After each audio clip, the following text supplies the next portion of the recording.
Hi people, welcome back to BAMTV, and today we have the Softube Fader 1.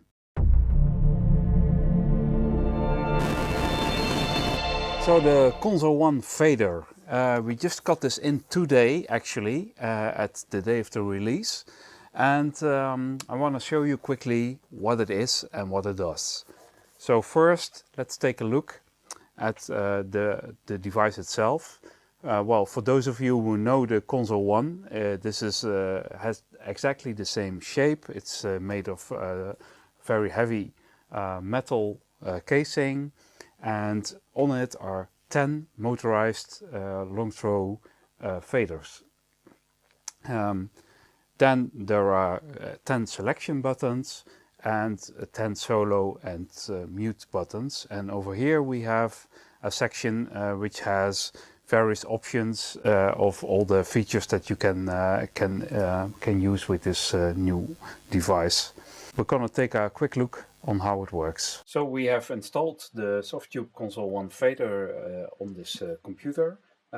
It's a USB device, and on the contrary to the existing Console 1, this one needs its own power supply as well, and this is probably due to the motorized faders, which consume a lot more power. So what happens when you connect it to a DAW? There are two different versions. First, there are the DAWs that have limited support. Those include Ableton Live, Logic Pro and Pro Tools. But the Console 1 supports Studio One and Cubase and Cakewalk natively.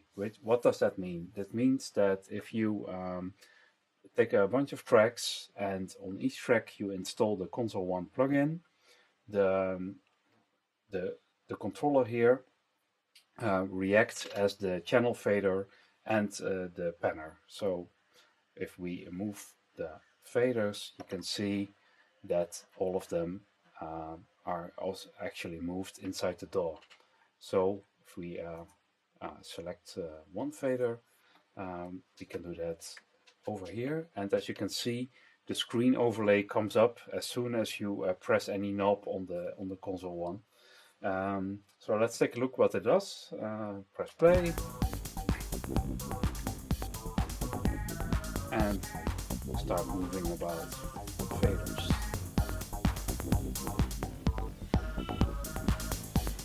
Now you would say, what is the advantage of this thing over an existing controller or control surface? Well, Console 1 includes two plugins, and they both simulate a drive and character of an analog console on each track. And on top of that, you can adjust the stereo width of each of the tracks. There's also a tube version of the same plugin, which gives you a slightly more tube sound. And also we have the low and high cut, which work like this. You press it and you can set a low cut or a high cut. Then there is there is the width, which you use with shift. You can change the sound from completely mono to a very wide stereo version, which is especially nice on the pads like this. So with volume, solo, mute functions and all the mixer functions, you can quickly adjust your mix by using this as a controller and adding some analog feel to your DAW. And it's especially nice with DAWs like Studio One and Cubase, where you can integrate the Console 1 completely, so you can see everything that you do right on the screen, and also you see the faders move in your DAW. So for our next little test, we have added the original Console 1 to the Console 1 fader. And now I can show you that you can use them both at the same time. If I have a shape equalizer and compressor here, You can see them on the screen when you press the buttons, and you can change the display, for instance, to this one, so you can actually see what you're doing with the fader. And there's a close-up like this, and a small overview of all the tracks that are playing on the bottom of the screen like this, and finally back to the plugin that you can operate like this. So the two of them form a complete platform where you can adjust all the elements of your channel strip with this one, and you can run your mix through this one. So both of them sort of talk to each other, and with this one you get the SSL 4000 plugin, which automatically appears when you operate this one and, for instance, load a different channel strip.